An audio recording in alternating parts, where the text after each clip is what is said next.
Hey guys, this is AMJ. I'm really happy to be here. Let's see how did I make this project for Intratec. So I first of all download the helmet from the Sketchfab and then start painting on this new texture for connecting to the roughness to make some water pouring effect. As you see, I use a brush and smudge brush to do that. That's really good. And then the next thing here, let me show you the node setup. As you see, I use two textures. One is concrete base and another one is the factor of mixture between water and concrete. The next thing here, I use color ramp to actually set some bump and roughness and change them into what I want. And then I add some mesh and then start sculpting this.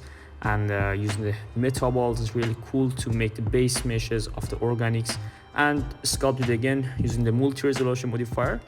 As you see, I connected glass BSDF with 1.33 IOR, 33 actually, for the IOR. And I added plane and added displacement texture and the albedo texture and add the depths of field with the camera, and this is the final result you see. I hope you enjoy. Goodbye.